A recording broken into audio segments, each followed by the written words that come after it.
Hello friends, ఈ మధ్యన నేను బర్మా ర్యామీన్ ఒక వీడియో చేశాను. చేసిన దగ్గర నుంచి అందరూ ఒకటే మెసేజ్, ప్రిపరేషన్ ఎలా చేశారో చూపించమని. ఈ వీడియో లాస్ట్ వరకు చూడండి. మొత్తం ప్రిపరేషన్ ఆఫ్ బర్మా ర్యామీన్ ఎలా ఉంటుందో మీకు చూపిస్తాను. ఇవే కాకుండా వీళ్ళ దగ్గర చాలా ఐటమ్స్ ఉన్నాయండి. ఫిష్ అని, ప్రాన్ అని, చికెన్ అని, కేఎఫ్సి ఐటమ్ అని చెప్పి అన్ని ఐటమ్స్ కూడా మీకు ఈ రోజు ఎక్స్ప్లోర్ చేస్తాను నేను. వీళ్ళు సాయంత్రం 4 గంటలకు షాప్ ఓపెన్ చేస్తున్నారండి. ఓపెన్ చేయగానే chilli chicken, chicken manchuria, KFC items అన్ని కూడా ప్రిపరేషన్ చేసుకొని పెట్టుకుంటారనమాట. ఈ యొక్క బర్మా ర్యామీన్ చేయడానికి 3 అవర్స్ పట్టింది. మనం ఇంట్లో చేసుకుందాం అంటే ఎలాగవుతుందో నాకైతే ఐడియా రావట్లేదు. అదే కాకుండా చాలా ఐటమ్స్ కూడా మనకి ప్రిపరేషన్ కావాలండి. వీళ్ళు సూప్ కావాలంటే సూపు, బర్మా ర్యామీన్ కావాలంటే బర్మా ర్యామీన్ వేరువేరుగా ఇస్తున్నారు. సాయంత్రం పూట మనకు టైం ఉన్నట్టయితే వీళ్ళ లొకేషన్ నేను పిన్ చేస్తాను, లాస్ట్ లో కూడా చెప్తాను. ఈ ఒక వింటర్ సీజన్ కి మనమే అక్కడికి వెళ్ళి వేడివేడిగా తాగితే చాలా బాగుంటుంది. ఓ పక్క ర్యామన్ అవుతుండగా వీళ్ళు chapati, phulka, chicken curry, egg curry, veg curry ఇవన్నీ కూడా వీళ్ళ దగ్గర ఉన్నాయండి. ఒక కస్టమర్ వచ్చారండి, అతను నేను కనుక్కున్నాను.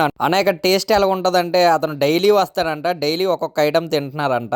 టేస్ట్ అయితే అల్టిమేట్ అని చెప్పారండి. ఇంతమంది పిల్లలు పెద్దవాళ్ళు వచ్చి తింటున్నారంటే టేస్ట్ బాగుంటది. ఇంకా ర్యామన్ ప్రిపరేషన్ చూద్దాం. ఒక పెద్ద గిన్నెలో ఫుల్ బాడీ వేసి బాయిల్ చేసి ఒక హాఫ్ అన్ అవర్ తర్వాత తీసేసారండి. ఆ చికెన్ తీసిన వాటర్ లో సాల్ట్, చిల్లీ ఫ్లేక్స్, ఓరిగానో, దాల్చిన చెక్క పౌడర్, నువ్వులు, పెప్పరు, ఫ్రైడ్ ఆనియన్, గ్రీన్ మిర్చి, కొత్తిమీర ఇదంతా కూడా బాయిల్ అవుతున్న టైంలోనే ఒకటి వేసుకుంటున్నారండి. దీనికి కావాల్సిన మెయిన్ ఇంగ్రీడియంట్ కాజు, బాదం, కొబ్బరికాయ పేస్ట్ చేసి కొబ్బరి పాలు ఇవన్నీ కూడా ఆ బాయిలింగ్ వాటర్ లో వేసుకొని కలుపుకుంటున్నారండి బాగా. ఇంత చూసి నాకు ఏమర్థమైందంటే వీళ్ళు ఎటువంటి ఎసెన్స్ గానీ, కలర్స్ గానీ, టేస్టింగ్ సాల్ట్ గానీ యూస్ చేయట్లేదని అర్థమైందండి. ఇంకా దీన్ని 1 అవర్ పాటు మరగబెట్టాలండి. ఈ లొకేషన్ వచ్చి కరాసే అన్నేడి దగ్గరలో ఫుడ్ కోర్ట్ అండి. మీలో ఎవరికైనా టైం ఉంటే ఇంట్లో ఒకసారి ట్రై చేయండి, లేదంటే షాప్ విజిట్ చేయండి. మన బర్మా సూప్ అయితే రెడీ అయిపోయింది. అన్న అయితే మంచి ఫ్లేవర్ఫుల్ బర్మా సూప్ చూపించాడు. ఇలాంటి మోర్ వీడియోస్ కోసం మన ఛానల్ సబ్స్క్రైబ్ చేయండి, లైక్ చేయండి, షేర్ చేయండి. ఫిర్ మిలింగే, బాయ్.